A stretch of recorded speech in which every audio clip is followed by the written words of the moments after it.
Ini seru emang. Aduh, sorry banget teman-teman ya, itu kalau Instagramnya bisa kita bayar supaya nggak terputus, kita akan bayar. Nggak boleh kayak orang susah ya nggak Mas? tapi belum bisa dibayar kayak Zoom gitu loh. Jadi emang terputus 1 jam, ini udah 2 jam. Nggak tahu tadi terakhir mengenai apa, tapi yang jelas aku udah screenshot tadi beberapa pertanyaan teman-teman yang menarik. Nggak semuanya mungkin, tapi kayaknya lumayan ya. Mas B mau ceritakan yang tadi yang terputus, silakan Mas. Ya. Apa tunggu? Jadi aku mau cerita. Silakan. Lalu kenapa foto Joshua ini jadi kontroversial? Menjadi polemik, bukan kontroversial. Dia menjadi viral karena bagus. Dimuat di National Geographic. Lalu aku udah melihat dia keluar di banyak web di luar negeri foto National Geographic itu. Dan semua betul kata Anji, semua captionnya hampir sama bahwa foto ini adalah foto yang powerful gitu. Oke. Nah, menjadi polemik karena Anji sebagai seorang influencer melakukan penelaahan foto ini dan foto-foto yang di-repost oleh laman-laman lain sebagai seorang influencer. Jadi dia lalu memasukkannya dalam key personal apa yang dia bilang bahwa KOL yang biasa diterapkan dalam biro iklan agensi. Ketika seorang agensi itu menugaskan seseorang influencer untuk membawa nama sebuah produk gitu. Jadi pekerjaan yang Anji lakukan dia pakai untuk menilai foto jurnalistik dan kesalahannya ada di situ gitu. Masalahnya kemudian Anji tidak mencari tahu tetapi dia bikin judgement. Dan yang menurut aku blunder adalah ketika dia bilang bahwa COVID itu berbahaya, tapi saya tidak percaya semengerikan itu. Ketika dia bilang semengerikan itu, berarti dia mengakui bahwa foto ini powerful. Kesannya mengerikan. Kan? Dia akuin. Iya, gitu. Kesalahan Anji adalah memasukkan ranah dia menjadi influencer dalam sebuah foto jurnalistik. Jadi dia berpikir bahwa ini bisa dibayar, ini bisa disetting, ini bisa direkayasa, ini bisa disupport oleh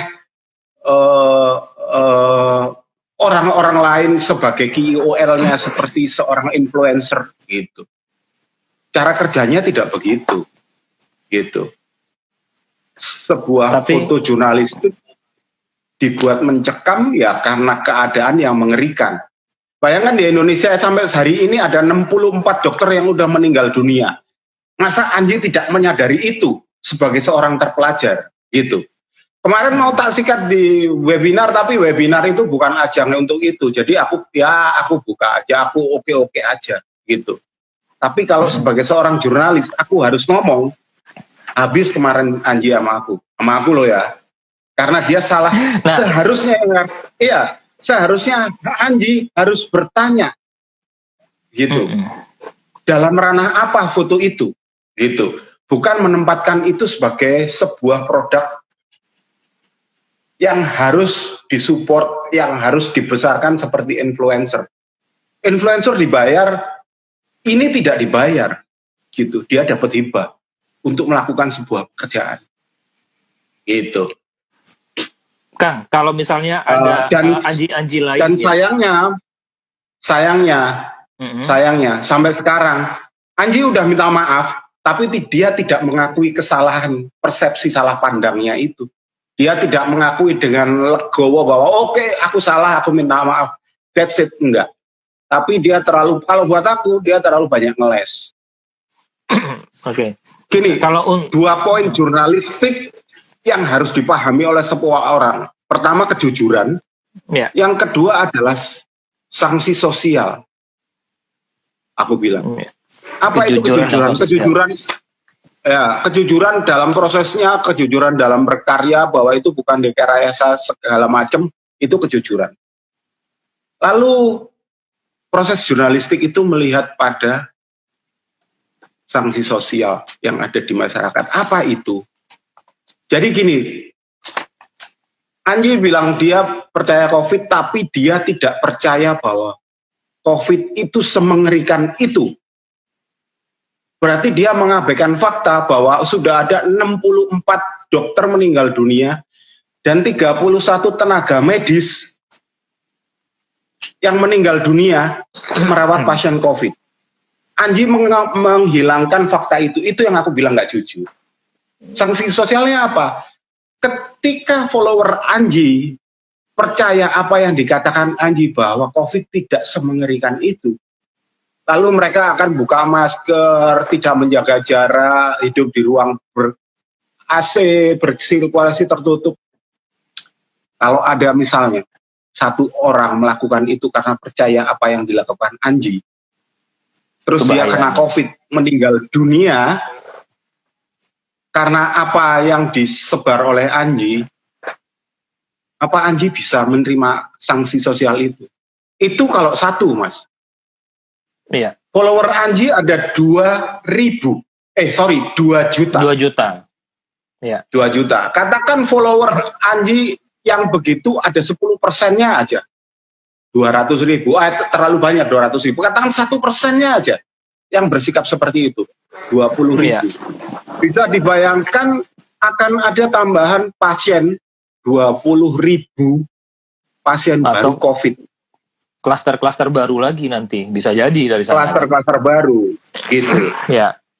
Padahal dokter dan para medis sekarang kewalahan. Nah, akibat sosial itu yang nggak dipikir oleh Anji. Tetapi akibat sosial itu yang selalu dihitung oleh Dewan Redaksi semua media massa di seluruh dunia. Jadi pernyataan sumir kayak Anji, kayak yang dilakukan Anji. Mbak, jangan Anji. Beda loh, Anji National Geography. Iya, betul. Nih, semangat banget. Tak salah. Iya, jadi pernyataan sumir yang dibikin Anji bahwa COVID mengerikan tapi tidak semengerikan itu adalah pernyataan sumir yang tidak pernah keluar dalam sebuah produk jurnalistik. Itu. Oke. Nah, Mas Bea, aku tuh tadi ngobrol-ngobrol juga sama beberapa temen ya yang bukan fotografi, bukan jurnalis. Mereka ya mungkin aku ambil dari sisi perspektifnya yang sama kayak Anji. Mereka mempertanyakan keaslian foto ini, apakah, nah makanya tidak ada juga pertanyaan apakah itu tidak direkayasa, emang dibikin sedemikian rupa untuk menghasilkan yaitu tadi supaya pesannya tersampaikan itu yang dimaksud, ya kan? Tunggu, aku bacain pertanyaan teman di sini aja deh yang tadi ya. Tunggu. Iya, betul.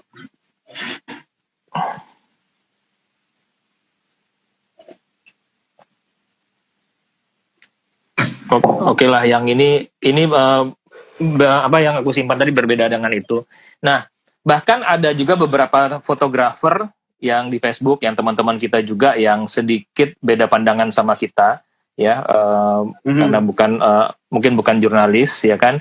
Karena siapa yang bisa memastikan foto ini jujur atau tidak kan hanya fotografernya sendiri, dia bilang. Tapi kan Mas Bea sudah bilang, kunci di jurnalistik itu adalah kejujuran dan sanksi sosial.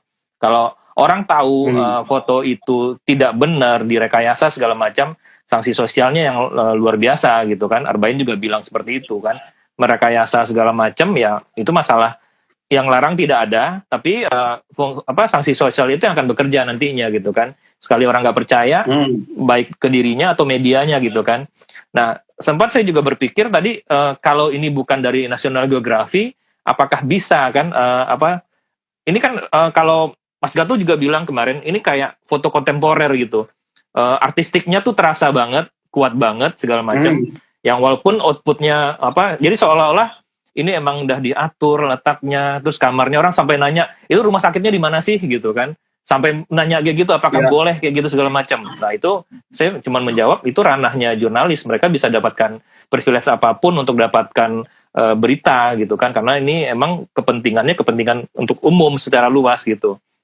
Nah, untuk menanggapi hal-hal demikian gimana Mas Bea? Karena ada juga teman-teman yang merasa sebagian teman-teman itu yang non fotografer lah, merasa masih belum yakin ini foto ini bener real, dalam arti bukan benar realnya, tapi benar didesain sedemikian rupa gitu, sehingga kan Mas Bea juga lihat baca komentar-komentar orang yang nggak ngerti itu setuju aja dengan apa yang dibilang sama Anji, apalagi Jering, tahu sendiri dong Jering kacaunya. Komentarnya parah juga gitu kan. Itu. Jadi jadi gini, agak susah bicara pada orang yang tidak mengerti jurnalistik. Kalau mereka nggak percaya, ya udah nggak apa-apa kalau buat aku. Itu pendapat mereka. Boleh aja mereka nggak percaya gitu. Tapi aku percaya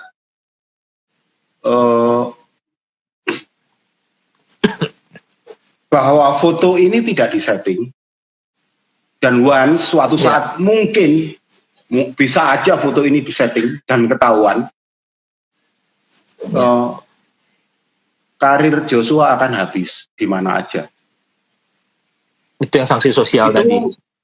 Iya, semua agensi, semua majalah akan tidak, semua penerbitan media massa tidak akan pernah memakai Joshua, dan aku yakin foto-foto Joshua yang ada di National Geographic akan dihilangkan semua.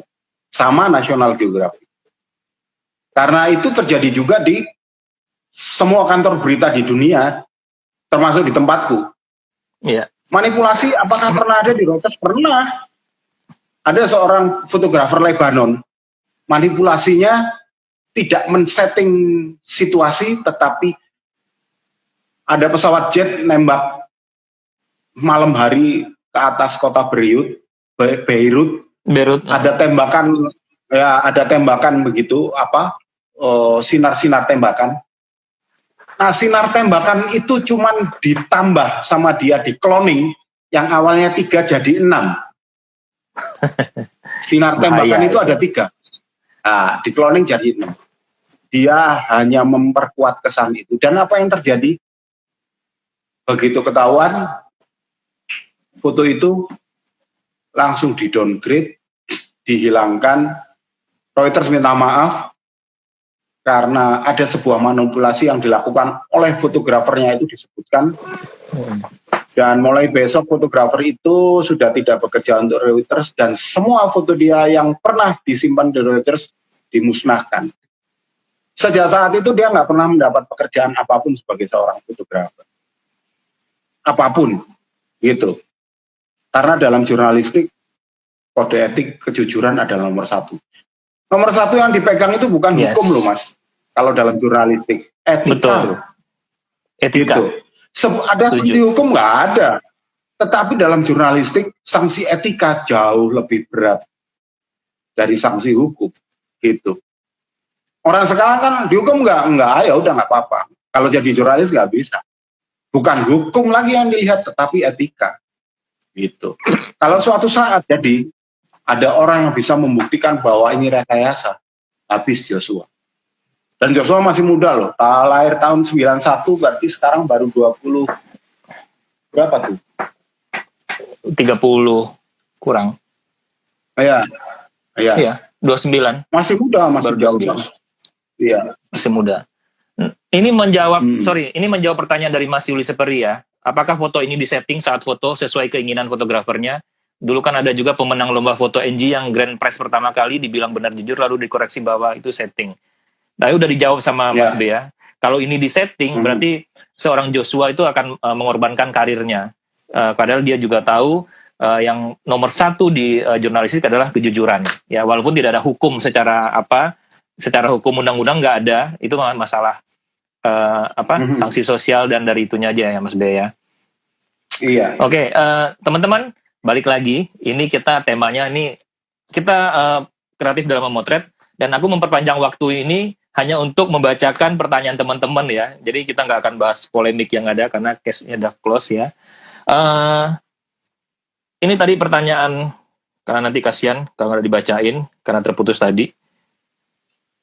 Om Bea, ketika bertugas, ini dari Mas Rai Rajani ya, ketika bertugas di daerah konflik tim-tim, Ambon atau yang lainnya, apakah sering menemukan momen-momen spontan? Bagaimana proses kreatif Om Bea di situasi seperti itu?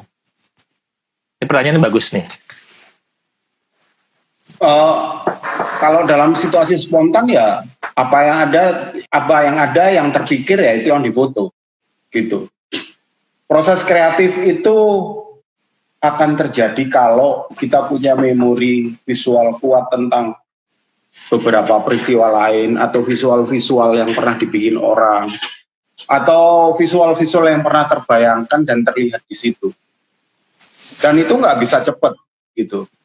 Maksudnya ketika ketemu oh ini gitu, itu harus dicari gitu. Kalau dalam sebuah proses yang sangat cepat ya proses kreatif itu harus berlangsung cepat, secepat-cepatnya. Bahkan mungkin nggak ada proses kreatif. Proses kreatifnya sangat simpel, misalnya aku ambil ini close up, aku ambil pakai lensa wide supaya kelihatan semua, cuman gitu aja. Kayak gitu.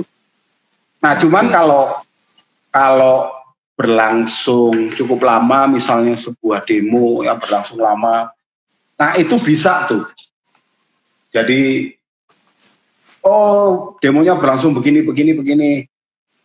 Lalu kalau aku bilang, aku cari foto yang lain, nah, aku mulai mengamati itu. Nah, tapi proses pengamatan itu bisa dilakukan kalau aku yakin aku berdiri pada posisi yang aman. Dalam arti aku nggak pukul popor senapan, aku nggak kena semprot gas air mata, aku nggak semprot air, aku nggak kena peluru karet. Nah, aku harus cari posisi yang aman untuk mengamati apa yang terjadi. Oke. Kalau itu terjadi, ya aku bisa lihat, itu bagus. Kayak suatu saat aku lihat, itu aku motret bom molotovnya aja deh, bagus. Lalu aku motret bom molotov jatuh. Cuman bom molotov 2.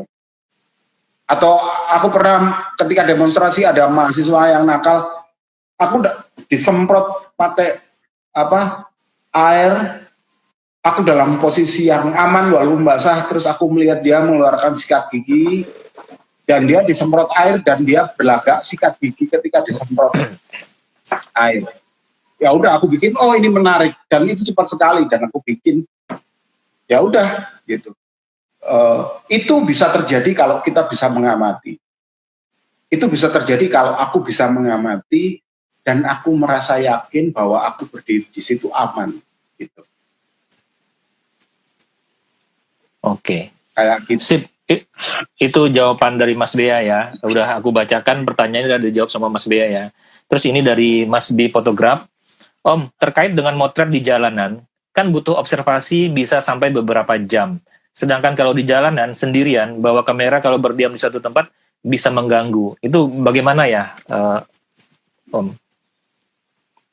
Jadi kalau motret di jalan kan butuh observasi bisa lama lah gitu. Terus kita sendirian bawa. Sedangkan kalau di jalanan kalau bawa kamera berdiam lama di satu tempat bisa mengganggu. Kita harus berdiri atau mengganggu orang atau gimana? Itu gimana ya? Kita harus berdiri di tempat yang tidak mengganggu siapapun. Gitu. Ada sebuah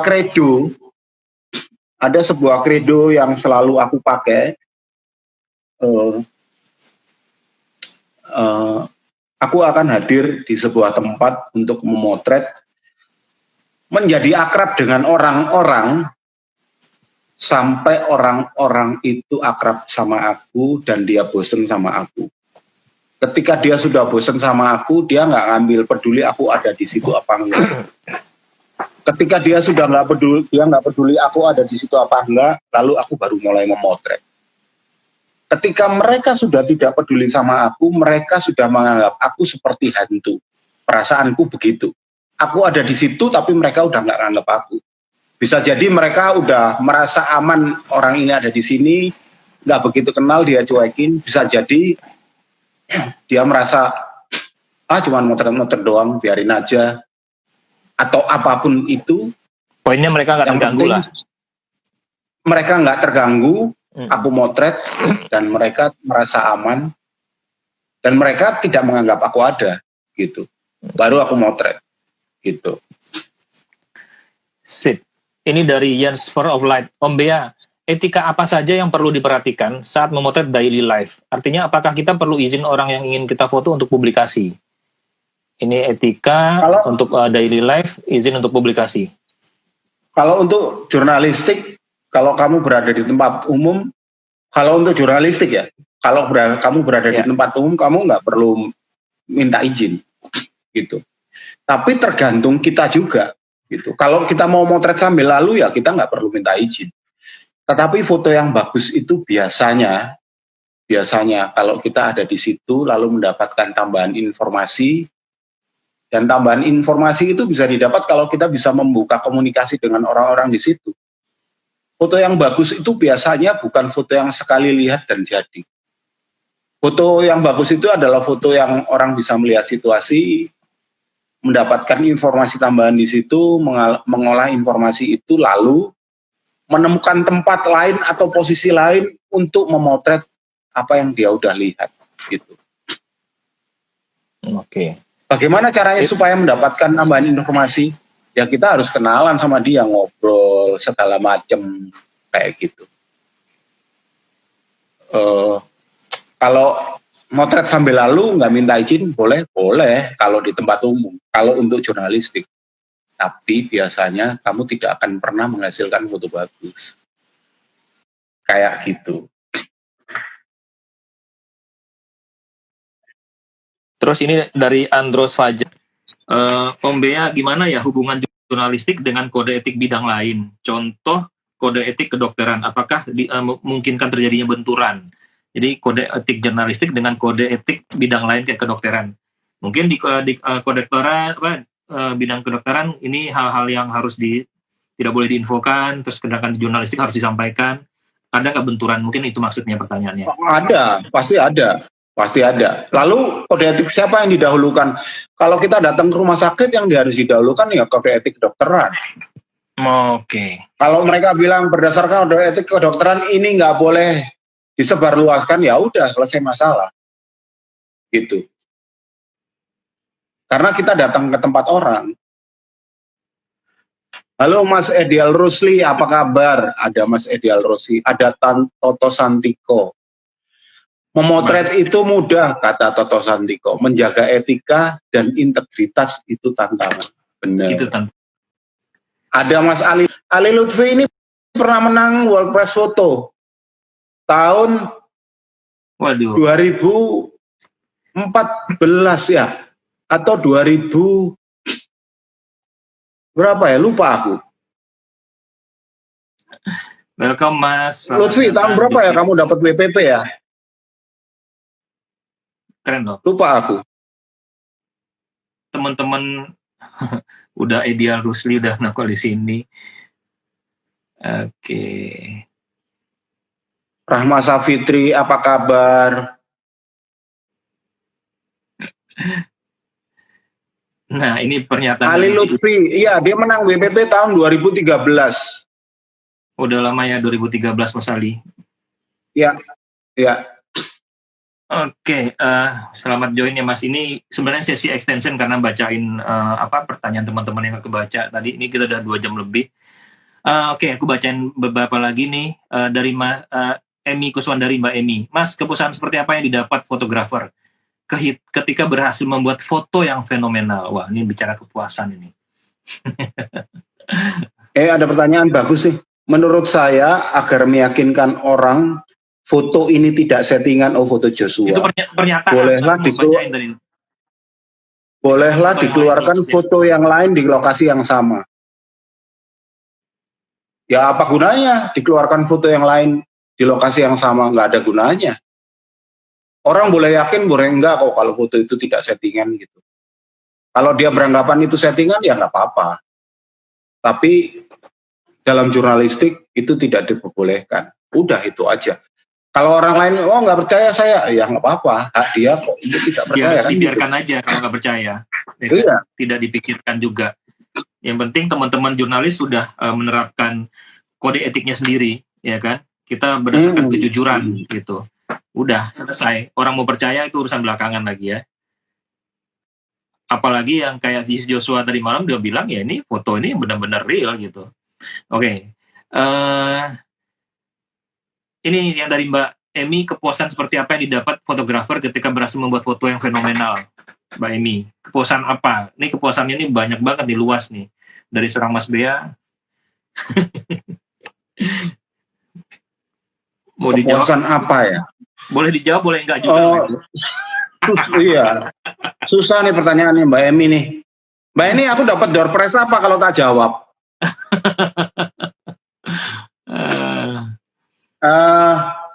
Aku nggak pernah berpikir soal kepuasan apa yang aku rasakan ketika aku bisa membuat foto fenomenal. Tapi gini, kalau aku akan puas kalau foto yang aku bikin itu bisa membawa perubahan positif dalam masyarakat itu baru aku puas. Aku merasa bahwa oh ini loh gunanya aku hidup gitu. Kalau yang cuman aku bisa mengcapture keadaan semencekam aslinya ya udah begitu aku yang harus lakukan ya kayak gitu. Itu yang harus aku lakukan. Nggak ada rasa puas atau nggak puas, nggak ada gitu.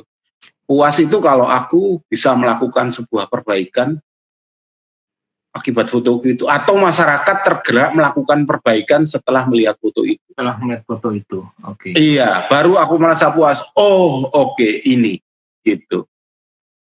Kayak gitu Mbak Emi. Oke, itu ya Mbak Emi. Ini pertanyaan terakhir yang saya bacakan ya, karena dapat door prize Mbak Emi ya. Door prize-nya tak tunggu. Ini dari Tendi 99 nih Mas Bea. Ini mungkin terkait proses kreatif tadi. Motret dulu baru mikir, atau mikir dulu baru motret Om Bea?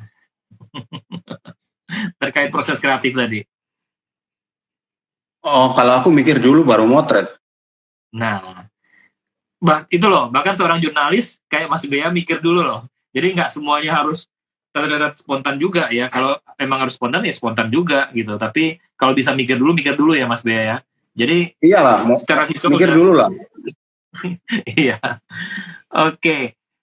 Teman-teman, terima kasih banget ya udah join.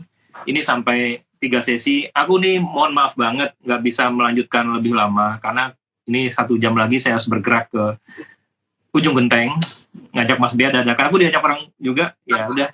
Nggak mau, aku harus lebih panjang lagi nih Mas. Mau ditambah?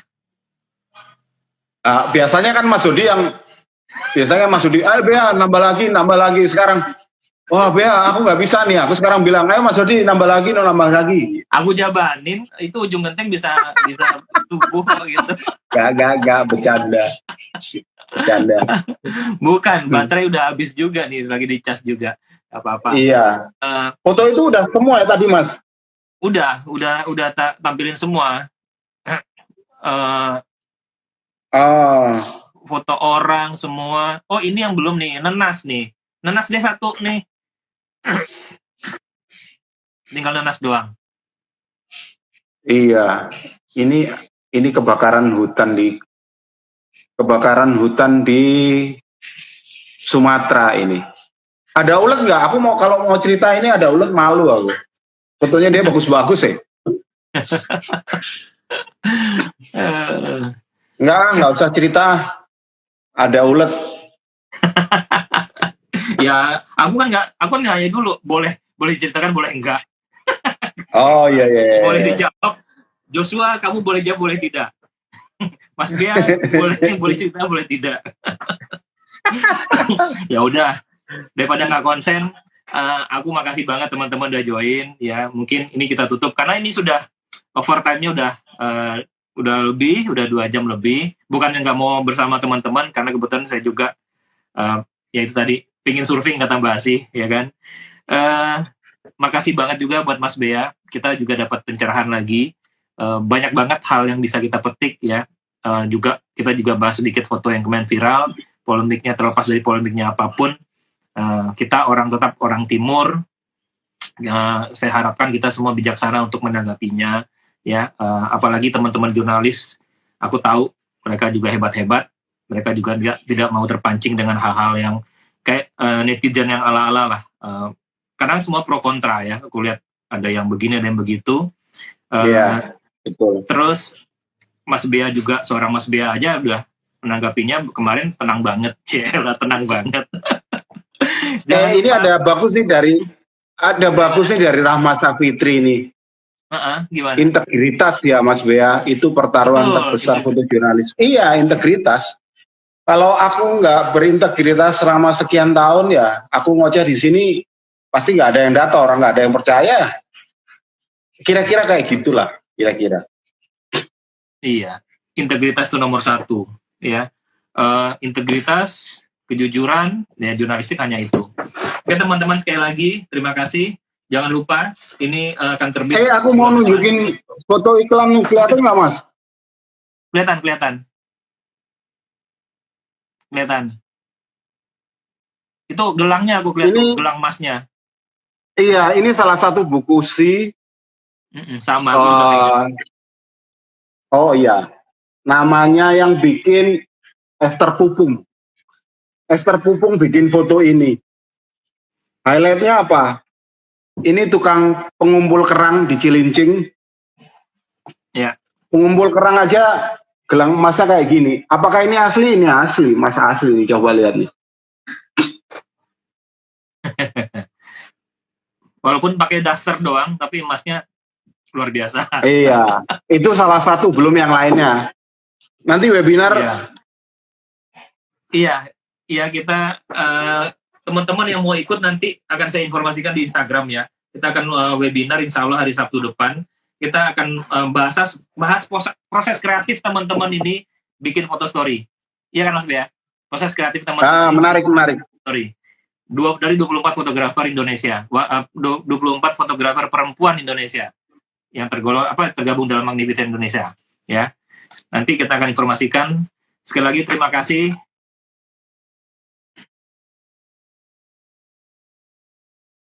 Bang Arbain, ya. Nanti Senin depan insya Allah bersama Mas Bea kembali dengan topik, nggak tahu nanti topiknya apa, teman-teman boleh, itu deh, kadang-kadang kita kebingungan topik. Boleh usul. Ya. Teman-teman boleh informasikan, boleh usul topiknya apa gitu ya. Oke, selamat malam semuanya. Assalamualaikum warahmatullahi wabarakatuh. Matur nuwun Mas Bea. Ya, halo Bet. Mbak Emi, tak tunggu dospresnya. Aku N ya. Ya, oke. Bye. Aku nanggapin Balo foto dulu tuh. Mantan artis suruh join juga. Kita nggak, maaf ya. Kalau aku bilang nanti, kalau kita satu saat nggak motret, vakum berapa lama, terus dibilang mantan fotografer, kan nggak enak juga ngomongnya. Karena aku kenal Anji kok. Ya. Jadi istilah mantan artis juga kayaknya kurang tepat. Karena aku nanti Mas Bea ini nanti masa dibilang mantan fotografer. Karena dia tetap motret kok. Oke deh, ya. Berantem dulu dong, ayo. Bye, assalamualaikum. Waalaikumsalam.